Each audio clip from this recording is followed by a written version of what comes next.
महाभारत के 10 ऐसे योद्धा जिनसे देवता भी डरते थे। महाभारत एक ऐसा ग्रंथ है जिसमें असंख्य वीरों और महान योद्धाओं की गाथाएं छिपी हैं।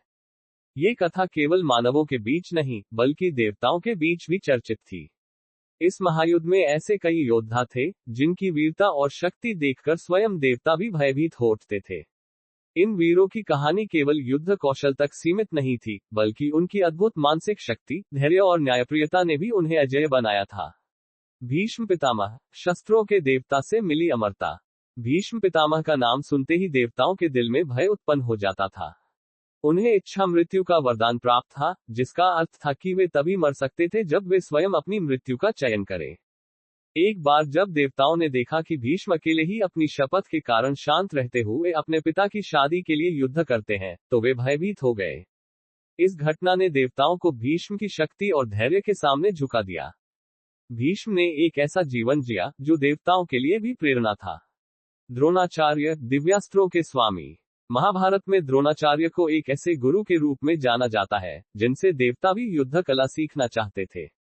द्रोणाचार्य को सभी दिव्यास्त्रों का ज्ञान था, और उन्होंने अर्जुन को ऐसे दिव्यास्त्र प्रदान किए थे जिनसे देवताओं के दिलों में भय पैदा हो जाता था। उनके शिष्य, विशेषकर अर्जुन, को देखकर देवता भी चिंतित हो जाते थे कि अगर द्रोणाचार्य अपनी पूरी शक्ति से लड़े तो वे स्वयं भी पराजित हो सकते हैं। कर्ण, सूर्य पुत्र की अद्वितीय शक्ति। कर्ण का जन्म सूर्य देवता के आशीर्वाद से हुआ था। वह कवच और कुंडल के साथ पैदा हुए थे, जो उन्हें अमरत्व का प्रतीक देते थे। कर्ण की दानवीरता और युद्ध कौशल को देखकर देवता भी आश्चर्यचकित रह जाते थे। जब कर्ण ने अर्जुन के साथ युद्ध के दौरान अपनी शक्ति का प्रदर्शन किया, तो देवताओं को भी यह चिंता सताने लगी कि यदि कर्ण अपनी पूरी क्षमता से लड़े तो पांडवों का अंत सुनिश्चित है। उनकी हर चुनौती देवताओं के लिए भी एक चुनौती थी। अर्जुन, देवताओं का प्रिय योद्धा। अर्जुन को देवताओं द्वारा स्वयं वीरता का वरदान मिला था। इंद्रदेव ने उन्हें दिव्यास्त्र दिए थे, जिससे अर्जुन युद्ध में अजेय हो गए थे। अर्जुन की ताकत और कौशल को देखकर देवताओं में भी असुरक्षा की भावना उत्पन्न हो जाती थी। जब अर्जुन ने इंद्र द्वारा दिए गए पाशुपतास्त्र का प्रयोग किया, तो देवताओं ने स्वयं इसे देखा और समझा कि उनके बीच में एक ऐसा योद्धा है जो देवताओं को भी चुनौती दे सकता है। अभिमन्यु, युद्ध में अजेय योद्धा। अभिमन्यु का नाम महाभारत के सबसे युवा और वीर योद्धाओं में आता है। उसकी वीरता और युद्ध कौशल को देखकर स्वयं देवता भी हतप्रभ रह जाते थे। अभिमन्यु ने चक्रव्यूह में जिस प्रकार से घुसकर दुश्मनों का संहार किया, वह केवल एक दिव्य योद्धा ही कर सकता था। जब देवताओं ने देखा कि एक युवा योद्धा इस प्रकार की योजना और कौशल के साथ लड़ रहा है, तो उन्हें उसके भविष्य की चिंता सताने लगी। घटोत्कच, असुरों के राजा का पुत्र, देवताओं के लिए अभिशाप।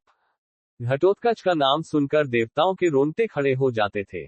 घटोत्कच भीम का पुत्र और हिडिंबा का बेटा था, जिसकी शक्ति और युद्ध कौशल अजेय थे।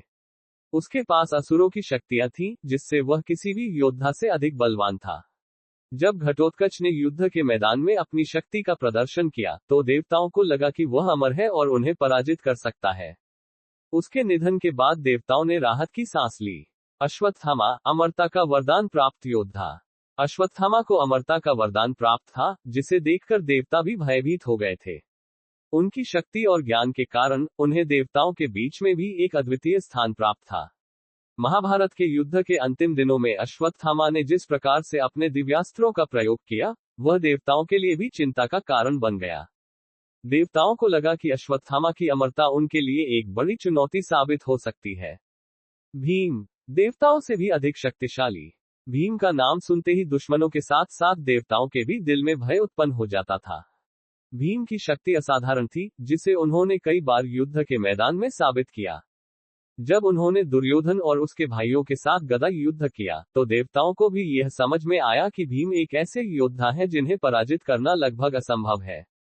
दुर्योधन, अपनी शक्ति से देवताओं को चुनौती। दुर्योधन का अहंकार और उसकी युद्ध शक्ति देवताओं को भी चुनौती देने वाली थी। उसे अपनी शक्ति पर इतना भरोसा था कि वह स्वयं देवताओं से युद्ध करने के लिए तैयार था। उसकी गदा युद्ध की तकनीक ने देवताओं को भी चिंता में डाल दिया था कि अगर वह अपनी पूरी शक्ति का प्रयोग करेगा, तो पांडवों को पराजित कर सकता है।